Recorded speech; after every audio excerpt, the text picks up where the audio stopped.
Assalamualaikum warahmatullahi wabarakatuh. Selamat pagi semuanya.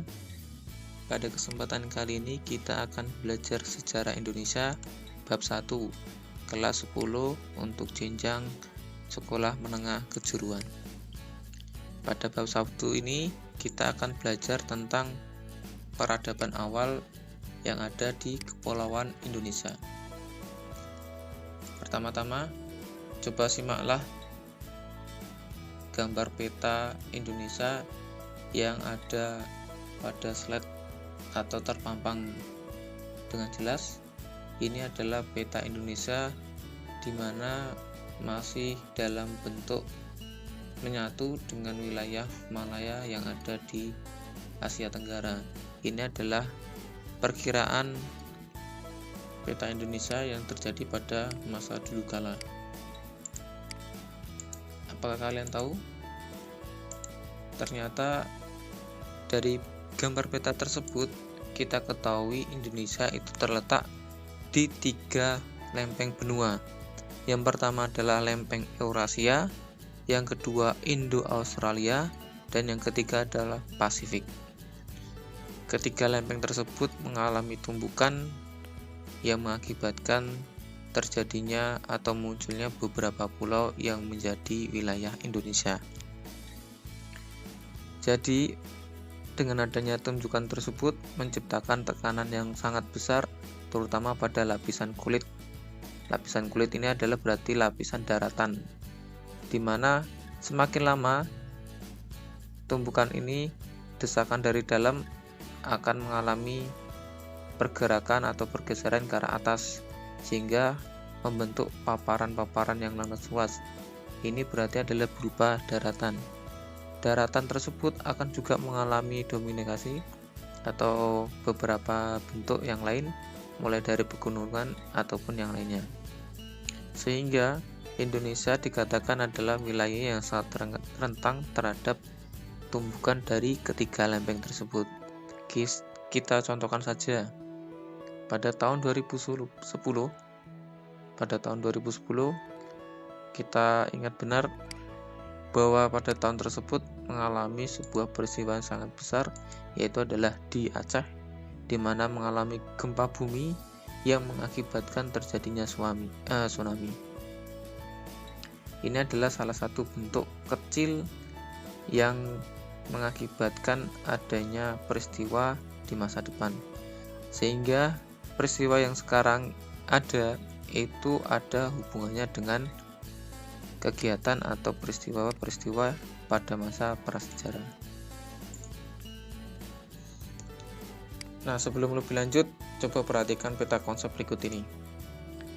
Ini adalah materi yang akan kita pelajari, mulai dari asal-usul nenek moyang bahasa Indonesia, bagaimana kehidupan masyarakatnya, sampai nantinya adalah perkembangan teknologi yang dipakai oleh nenek moyang bangsa Indonesia.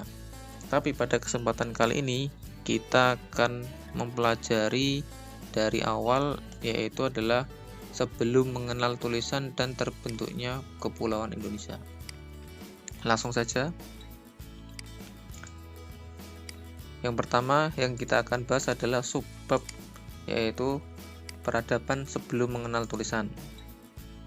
Coba perhatikan gambar berikut ini. Ya, sangat jelas. Ini adalah ilustrasi yang menggambarkan beberapa orang sedang melakukan kerusuhan atau bisa dikatakan adalah tawuran. Lalu apa persamaan gambar tersebut dengan zaman prasejarah? Ya, yang pertama adalah pada peristiwa ini cukup jelas bahwasanya ada beberapa orang yang pasti akan membawa sebuah senjata. Salah satunya adalah senjata yang biasa digunakan adalah batu.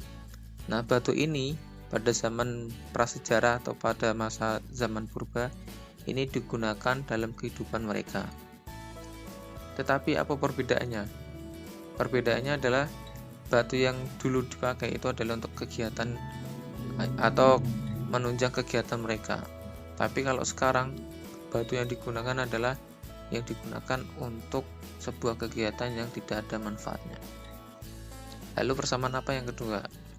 Yaitu apabila kalian melakukan kegiatan tawaran seperti ini, berarti kalian memiliki cara pikir yang sama dengan orang pada zaman purba, karena sama-sama menggunakan batu untuk digunakan yang tidak semestinya.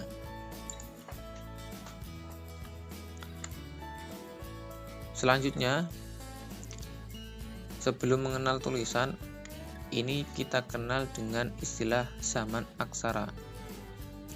Berarti ada dua kata, pra dan aksara. Nanti kita akan pelajari lebih lanjut. Nah, pada zaman dahulu manusia purba itu memang tidak mengenal tulisan dalam kebudayaannya.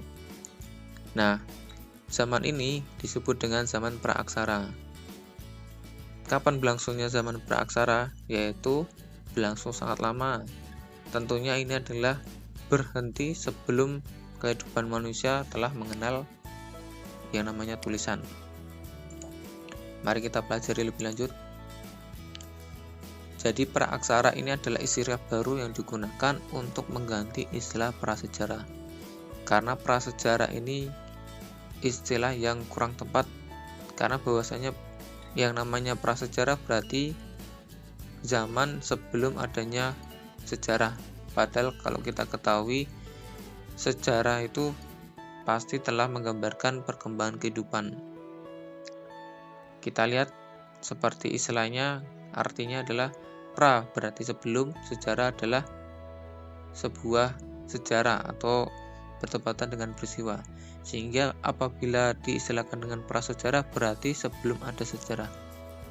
Padahal yang namanya sejarah itu berkaitan dengan berbagai hal. Salah satunya adalah aktivitas kehidupan manusia.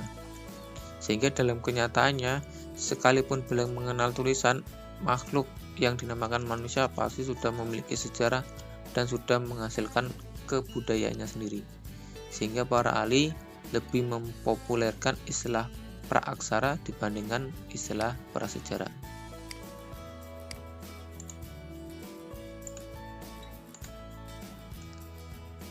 Nah, untuk praaksara itu berasal dari dua kata.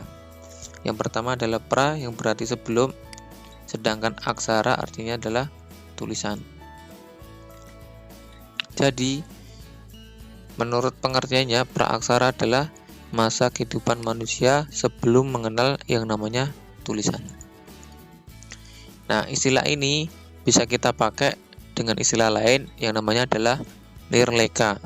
Ini adalah istilah lain dari praaksara. Nir artinya tanpa, leka adalah tulisan.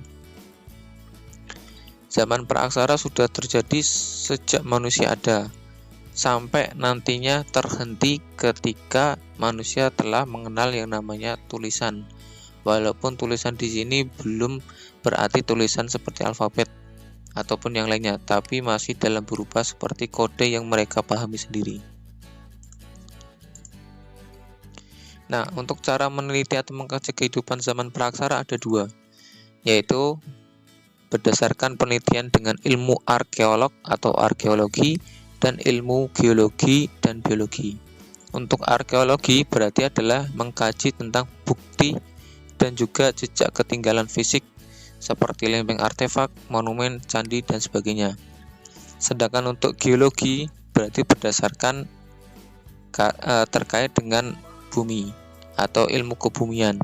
Sedangkan biologi berarti berkaitan dengan ilmu yang berkaitan dengan makhluk hidup.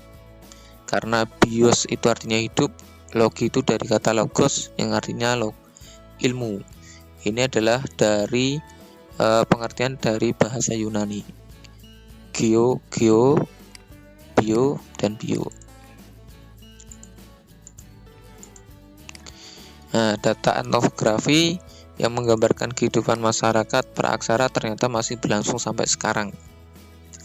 Apa saja? Yang pertama adalah pola hunian. Pada zaman praaksara, kebiasaan memelihara hewan seperti kucing di lingkungan manusia merupakan itu bukti adanya pola hunian, di mana pada masa aksara juga melakukan hal demikian. Kemudian pola pertanian subsistensi, di mana merambah hutan dengan metode tebang lalu bakar atau slash and burn. Yang ketiga yaitu adalah teknologi tradisional yang masih kita pakai mungkin di ruang lingkup rumah kita sendiri. Apabila kita memasak, mungkin ada yang masih pakai ulek ya atau cobek. Kemudian yang keempat itu adalah konsepsi kepercayaan tentang hubungan harmoni antara manusia dan alam. Berarti keterkaitan antara kebutuhan manusia dan kelangsungan kehidupan yang ada di alam. Nah, lalu kapan zaman praaksara berakhir? Menurut para ahli, apabila dibandingkan yaitu adalah di Indonesia dan di Mesir, ternyata di Indonesia lebih terlambat keberlangsungan zaman berakhirnya praaksara. Jadi bisa dikatakan zaman mengenal tulisan yang ada di Indonesia dengan belahan bumi yang lain lebih lambat. Kita contohkan adalah di sini ada dua. Yang pertama adalah di Indonesia.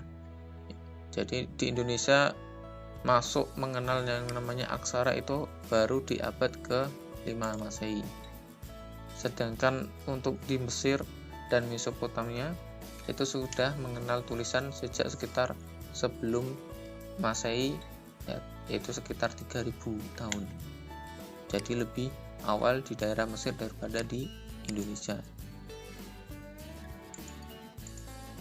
Nah, pelajaran apa yang dapat kita ambil dengan kita mengetahui kehidupan praaksara? Yang pertama yaitu adalah kita sadar akan asal-usul manusia, kesadaran kolektifnya tentang asal-usul, dan juga penghargaan terhadap tradisi yang ada.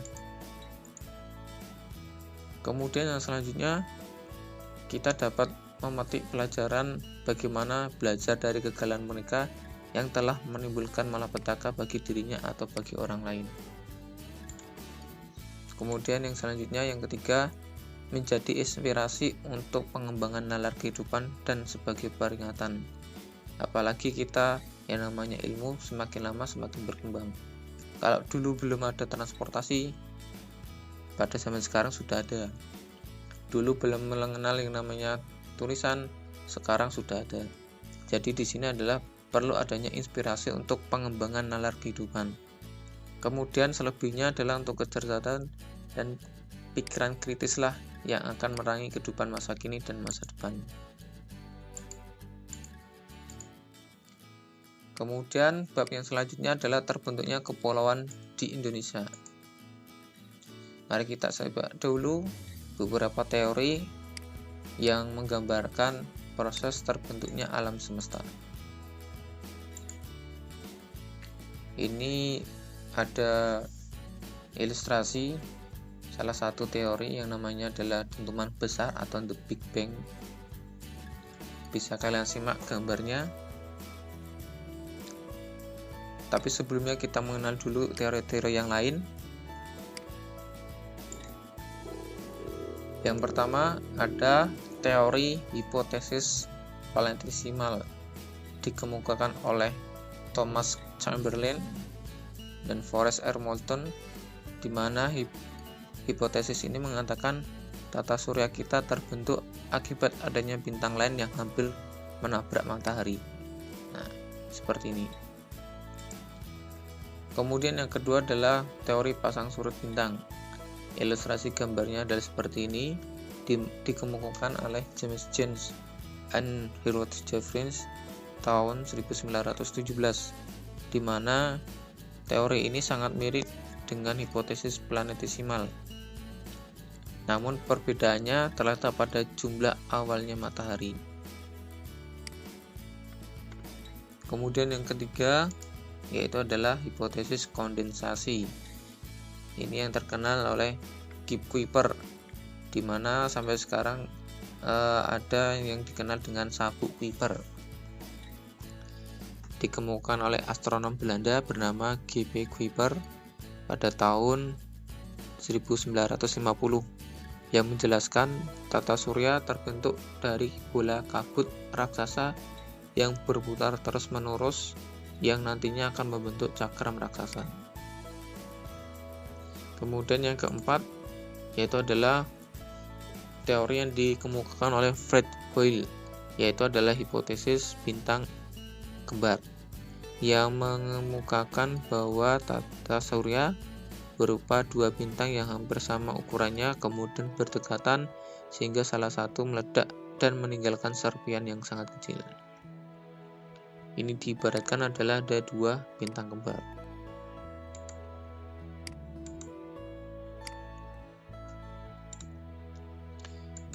Nah, kemudian ini tadi yang kita sedikit singgung di depan, hipotesis dentuman besar atau Big Bang. Jadi hipotesis ini dikatakan terbentuknya bumi berawal dari puluhan miliar tahun yang lalu. Ilustrasinya adalah seperti ini. Jadi semakin lama semakin kesini sehingga nanti akan membentuk sebuah tata surya yang kita pahami sekarang. Nah, bahwa alam semesta ini mulanya terbentuk dari gumpalan gas. Dari gas ini akan membentuk seluruh alam jagat raya.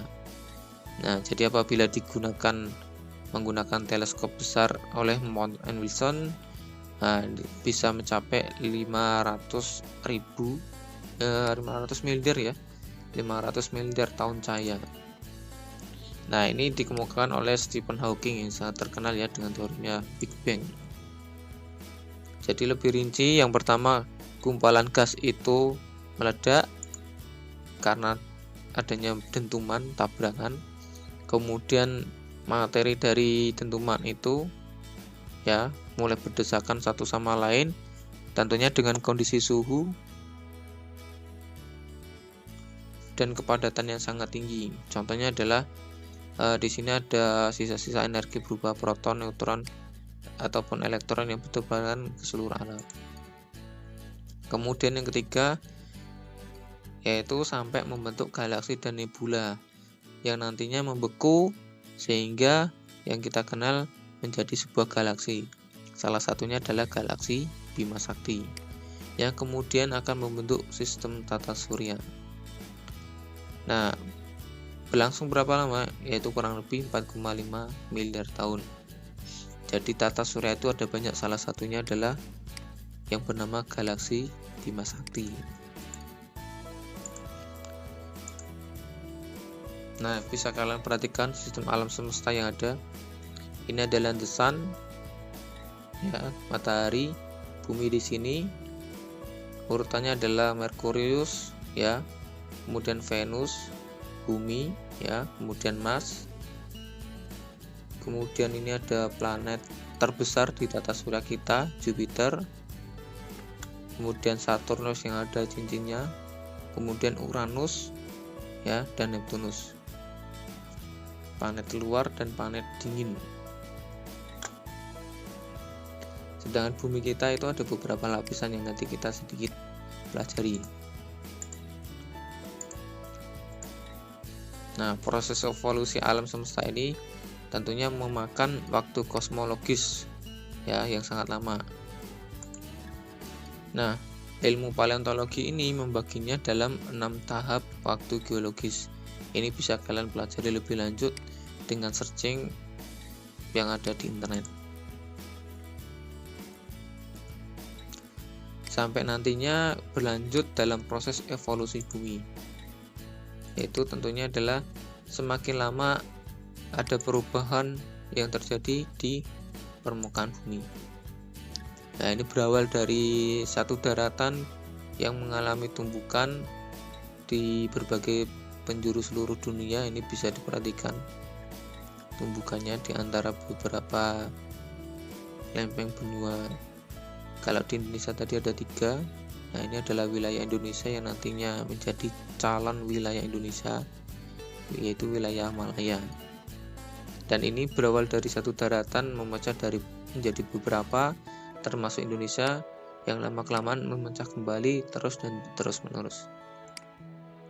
Nah, sedangkan untuk proses evolusi bumi dibagi menjadi 4. Yang pertama zaman Azoikum, A itu tidak, Zoo itu hewan atau zoon. Jadi ini adalah sebelum adanya kehidupan, masih dalam tahap bentuk awal dari bumi. Waktunya diperkirakan adalah lebih dari 1 miliar tahun yang lalu. Kemudian Paleozoikum, ini adalah zaman purba tertua, berlangsung 350 miliar tahun yang lalu. Kemudian yang ketiga adalah Mesozoikum, zaman purba tengah. Di sini mulai muncul beberapa hewan, terutama hewan mamalia, amfibi, burung, dan sedikit tumbuhan berbunga. Kemudian yang keempat yaitu adalah Neozoikum, zaman purba baru berkisar 60 miliar tahun yang lalu, 60 juta tahun yang lalu. Nah, pada zaman di sini ada dua tahap, tersier dan kuarter. Nah, atau yang dikenal dengan zaman es yang mulai menyusut dan makhluk hidup tingkat tinggi dan manusia mulai hidup. Selanjutnya, proses terbentuknya Kepulauan Indonesia. Ini terjadi di awal dari 3,5 miliar tahun lalu, atau munculnya mikroorganisme sederhana, biasanya adalah berupa makhluk hidup bersel 1, bersel 2, dan lanjut seterusnya. Yang kedua, posisi munculnya pulau-pulau ke Indonesia yang terletak di antara tungku api yang bersumber dari magma dalam perut bumi. Jadi setelah terjadinya tumbukan, daratan yang dari bawah lapisan bumi naik ke atas. Yang sebagian membentuk daratan, yang sebagian membentuk yaitu adalah berupa gunung berapi, yaitu dari perut bumi yang berasal dari magma. Kemudian kerak benua muncul atau yang dikenal dengan daratan, sedangkan kerak samudra adalah berisi daratan samudra, berarti di sini adalah perairan. Nah, ini tadi yang kita pelajari di awal, ada 3 lempeng di selatan, utara, dan di sebagian timur. Sehingga akhirnya adalah terjadi bentuk Kepulauan Indonesia secara tektonis karena dengan kekuatan tumbukan tektonik. Nah, bisa kita pelajari atau kita simak, ini adalah structure of the earth atau struktur dalam bumi. Yang inner ini adalah lapisan dalam, outer ini lapisan luar dari inti dalam. Jadi inti dalam bagian dalam itu ada 2, inti dalam dan inti luar. Untuk jaraknya bisa dilihat dari permukaan bumi, ya demikian. Kemudian lapisan yang kedua itu adalah lapisan mantel atau selimut bumi, dan yang lapisan terluar itu adalah lapisan kerak bumi atau yang disebut dengan crust.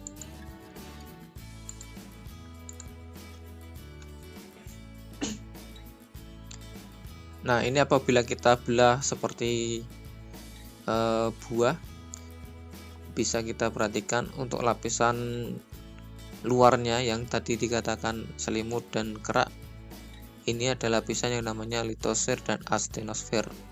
Sedangkan untuk mesosfer itu adalah lapisan selimut tadi. Tentunya di sini suhunya berbeda-beda, semakin ke dalam semakin panas. Dan di bagian inti tadi, yang bagian inti dalam dan inti luar, ini bentuk padat dan bentuk cairan tentunya ada. Jadi ada sedikit beberapa komponen yang membedakan dengan yang lain. Kemudian untuk di lapisan kerak bumi yang tebalnya sedemikian ini, yang 100 kilo ini, ternyata ada lapisannya lagi. Nah, untuk lapisan yang paling luar, ya, yang nantinya adalah membentuk daratan, kemudian ini adalah yang membentuk oceanic atau yang berbentuk perairan samudra.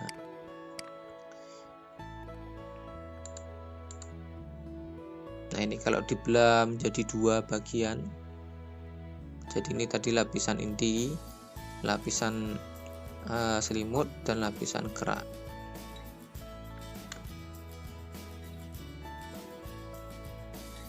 Nah, ini untuk bagian dalam ada bagian berisi cairan logam padat dan logam cair di bagian lapisan inti luar. Nah, di bagian disinilah terjadi tumbukan, sehingga tumbukan ini ada yang mengakibatkan sebuah gempa, ada yang mengakibatkan sebuah daratan baru, ataupun peristiwa yang lainnya.